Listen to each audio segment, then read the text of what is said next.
guys, welcome back. Got another one to show you. This one had been a bit of a doozy, and today we end up sidestepping and swapping out a little bit.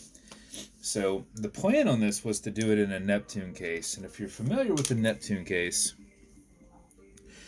it's very similar to the case that we used here, except the stock SS band is part of the case. And like a lot of the stock bands, it's not the most comfortable, but it's decent. But in the process of shipping these back and forth, these polished cases are super difficult to keep perfect. So you're going to end up using your microfiber quite a bit. You can use things like Cape Cod cloth and buff and polish on these, but it is super hard to keep these things perfect, even just buying the cases when they're already polished. So in the process of it going back and forth, there were some nicks in it that I could see, so we sidestepped it and we went with a different case, different SS band. So what we've got here is we've got a cherry blossom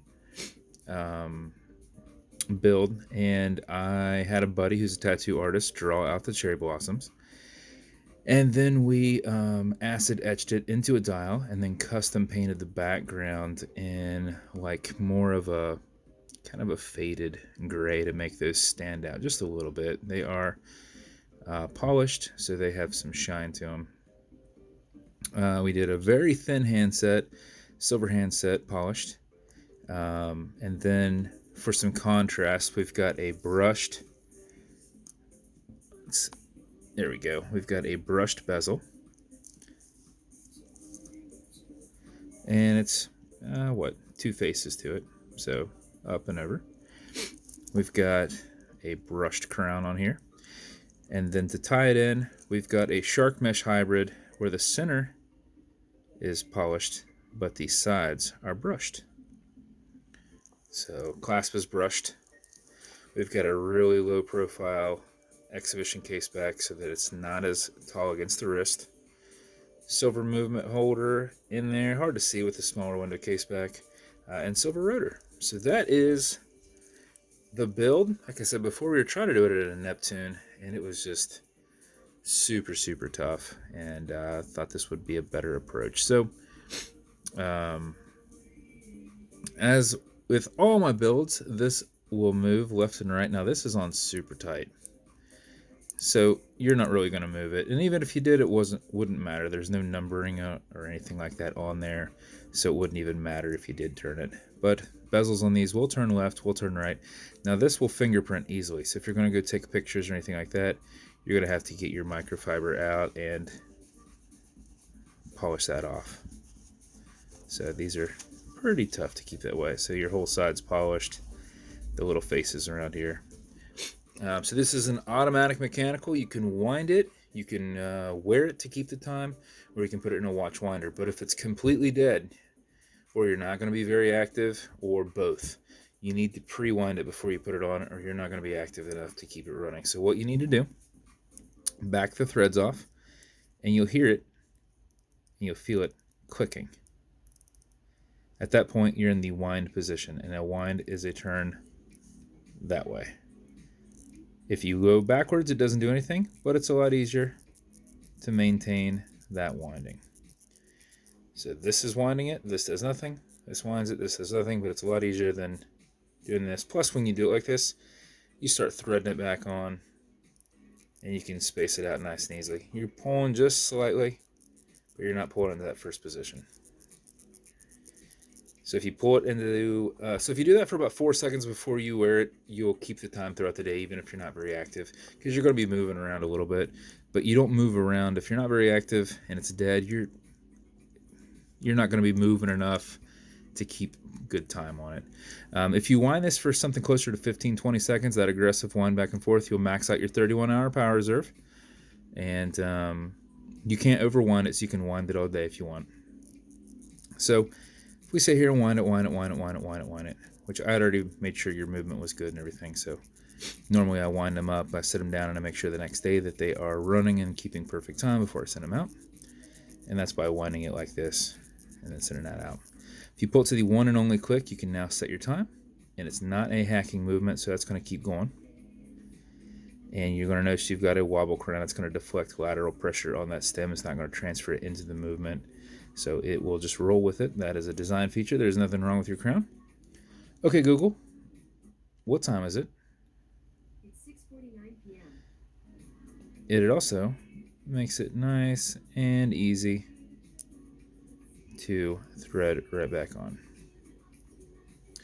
So that is the build as a whole. Nice and shiny. And the wife, as always, makes beads to go with it and thought it needs a pop of color. So she went with some pinks. So just for something a little extra there for that. And just to show off the loom on it, the loom that we've got is in the hands. And the pips around it. So there is how your loom would look.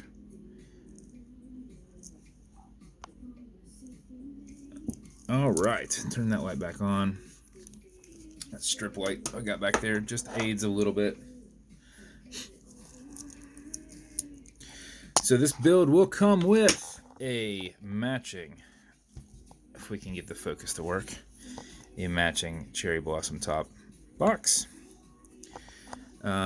It will come with watch cleaner. This is good on all metal and glass parts, so this whole watch. So if you ever get anything on it, just spray a little bit, use your microfiber, and just polish it all off. And then lastly, this one's also going to come with some Novus 2, repackaged from Amazon, which is a fine scratch remover. Polywatch is the same stuff.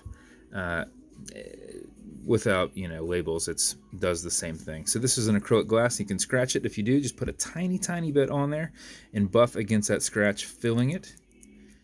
And only use a tiny bit, buff it out with this microfiber, generate some heat with your thumb, go back and forth, back and forth, back and forth until you kind of, feel like you're putting work in. And about 15 seconds later, it will be completely gone. Remove any excess. Don't use too much because you're just going to soak it into this and it's not going to do anything. Or you're going to start pushing it around inside your bezel. So just keep it up there. Don't be pushing it all around. Just put it right where you need it. A tiny bit. A tiny bit is all you need. So that is your build. I hope you love it. I promise you it was a labor of love. Wanted to make sure it was as perfect as I can make it. And with those polished cases, they are so hard to work with, which is why most of my builds are either in brushed cases or Cerakote or bead blasted. Just because even just getting them from the factory, maintaining that without getting the little hairline scratches. I mean, you can literally do it with your fingernail, and manipulating it or using a microfiber that maybe has something dry on it. You can literally put tiny scratches in it when you do it. So they are kind of hard to work with, but Cape Cod cloth is what you use to polish. And there's some people who say Cape Cod cloth isn't the most ideal thing for it, but it is pretty successful in buffing out something that's polished. So I hope you love it. I hope she loves it, man. I appreciate your business and your confidence in me. And if you want me to build you a custom watch, reach out and I'll do what I can. And if you want to continue to see builds like this in the future, like and subscribe as I put up builds all the time. Thanks for hanging out with me.